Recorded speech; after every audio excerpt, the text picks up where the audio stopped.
Estudo Bíblico Deuteronômio 24. Acerca do divórcio. Versos 1 a 22.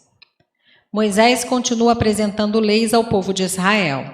Nesse capítulo temos vários regulamentos humanos.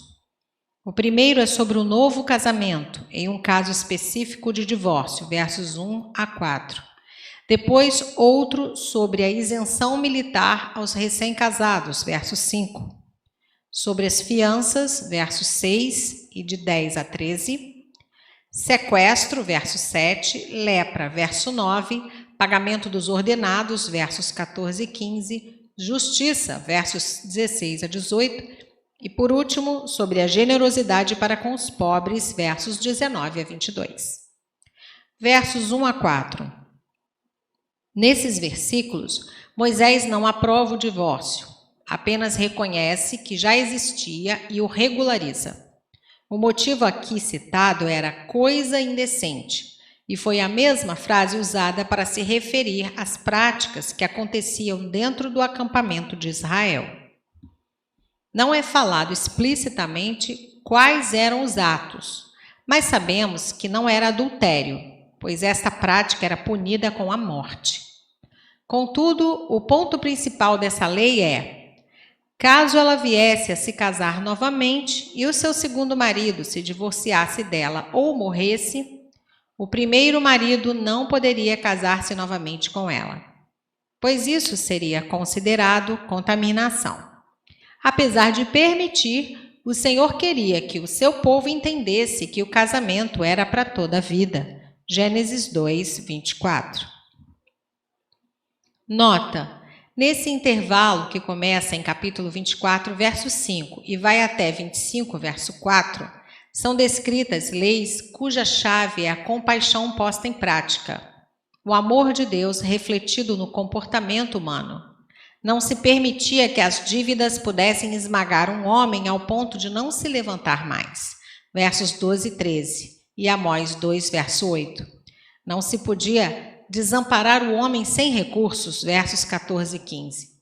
Devia haver sempre alguma sobra para os que não tinham condições de se defender a si mesmos. Versos 19 e 22.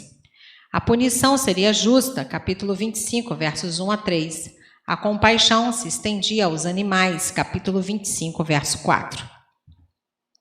Verso 5. Por 1 ano ficará livre em sua casa. A intenção dessa lei era para que o casal usufruísse e estabelecesse a aliança do casamento. Verso 6. 2 mós eram necessárias para moer grãos.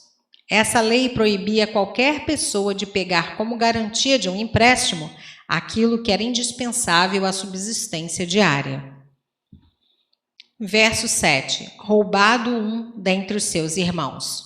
O tráfico da vida humana para a escravidão era proibido sob pena de morte. Êxodo 21, verso 16. Versos 8 e 9. Praga de lepra. Por ser uma doença contagiosa, colocava em risco a saúde do povo. Por isso, Moisés reforça o cuidado que eles deveriam ter com essa doença. Levítico 13, verso 1 a 14, verso 57. Versos 10 a 13. Penhor. Nos empréstimos feitos ao próximo israelita, podia-se tomar um penhor como medida de segurança. Muitas vezes se tratava de um manto, que era uma veste exterior que a pessoa usava durante a noite para se manter aquecida. Mesmo sendo permitido, a garantia não devia ser tomada de maneira a afetar a dignidade do devedor, pondo em risco sua vida. Emprestar ao pobre era permitido, mas sem cobrar juros, capítulo 23, versos 19 e 20, sem tomar o penhor de maneira forçada, versos 10 e 11, e sem estender o empréstimo além do ano sabático, capítulo 15, versos 1 e 2. Versos 14 e 15. O trabalhador diarista devia ser pago no dia em que trabalhou, porque dependia para viver do salário de cada dia. Levítico 19, 13 e Mateus 20, versos 1 a 16. Verso 16. Cada qual pelo seu pecado. Só o indivíduo culpado deveria ser punido e não os membros inocentes de sua família. Esse princípio de responsabilidade individual não entra em conflito com o juízo divino, que vinha como consequência sobre os descendentes daqueles que odeiam a Deus, da responsabilidade coletiva que existe em certos grupos. Versos 17 e 18. Com um Deus justo, sua lei deveria ser aplicada com equidade a todos os membros da sociedade, inclusive aqueles mais destituídos de poder e influência. Versos 19 a 22. A lei da caridade era motivada pela lembrança da própria experiência servil do povo de Israel. Muitas vezes, nós passamos por provas para ter um olhar mais generoso e bondoso com o próximo. Através de algumas experiências, conseguimos sentir a dor do outro.